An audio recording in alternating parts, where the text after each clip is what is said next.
Welcome to Dave's new podcast. This is the other of the two parables I mentioned in my previous podcast before I did Breaking In, which was a dark parable, and this is a bright parable entitled The Boys of Summer. She'd seen them many times before, watched them all summer, and she'd wondered about joining in. There was no denying that.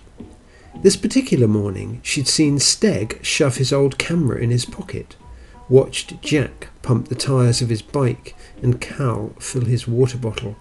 There was clearly some big adventure in the air. So she made her move, waited for them to hit the woods, then leapt out of the undergrowth into their path, sending them screeching left and right, fists gripping at the brakes, tyres squealing and skidding in the loose grit and dirt.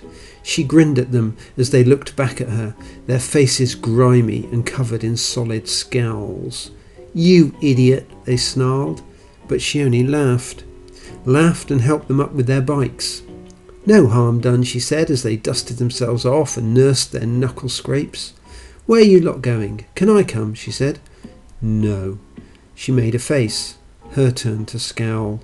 "Why not?" "'Cause we're doing stuff." "I can do stuff. I can do better stuff than you." "Like what exactly?" Cal squinted at her and sniffed. She sniffed back. "Scooter rail," she said, and she gave them the biggest grin in the world. Scooter rail? It was obvious they'd never heard of it. "I do it all the time," she said, her hands on her hips now. "Wanna come?" Cal looked at Steg, who looked at Jack. Jack shrugged. "Maybe," he said. "Good," and she was off, bounding through the bushes, leaping fallen trees and snagging her dark, wild hair on branches. They did their best to keep up, but it wasn't easy dragging their bikes along too. Eventually she stopped beside a disused rail track. She wiped a hand across her mouth and pointed across the track towards a pile of dead branches. "In there," she said. "What is?" Jack asked. She waved at the branches, got them to shove them aside.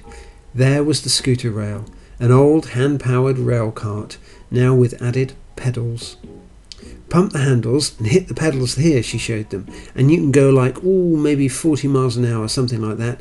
You just have to lift it onto the track." The thing was covered in heavy-duty ivy and nettles, but they tore the stuff off and dragged it to the rails. It wasn't too heavy for the four of them, and before long they were powering along the track, bikes long forgotten, left lying derelict back there in the trees. The sun was high and the wind tore at their faces as they whooped and yelled and laughed. This felt like freedom. "Whoa!" yelled Carl suddenly. "Mine shaft up ahead. Where's the brake?" "There is no brake. Use your feet," she said. The boys jammed their heels in the dirt and the cart slowed up. There was a cave mouth ahead. Jack was for going in, but Cal and Steg were against it. She tutted and sighed. "Come on, it'll be an adventure." They went in, probably because they didn't want to look weak in front of a girl. They regretted it when the tunnel darkened and there was a rumbling behind them on the track. Cal jumped off and ran back towards the tunnel mouth. He came back to them in a second, limping and shaking his head. "Roof's collapsed. We must have disturbed it rattling over the rails with this thing." He jabbed his finger at her. "Your fault," he said, the whites of his teeth flashing at her. She shrugged. "There'll be another way," she said, and she grinned, but it was too dark to see her expression now. They pedalled on deeper into the mine until the track ran out and they came to a junction. 4 tunnels, 4 options, so they split up. Jack took charge and told them which to take. Cal suggested they meet back in 5. 7 minutes later the boys returned. The girl had not. Cal and Jack had drawn blanks at dead ends, but Steg was more hopeful. He'd found a loose slope and the smell of fresh air. "If we dig, we may get through," he said, pointing back along his tunnel. "So let's dig," came a voice, and the girl stepped out of the darkness. They went. The track ended at another fall, a fresh one. Rocks and earth were piled high, but there was a definite breeze in the air. They dug for a while, the girl doing as much as the boys. When they felt like giving up, she refused to let them. She cracked jokes, bullied them, even booted backsides occasionally. The boys didn't like it, but they dug on, forming a chain to pass rocks back into the tunnel. Steg was at the head, and at one point he reached out, yelped and recoiled, falling back on Cal.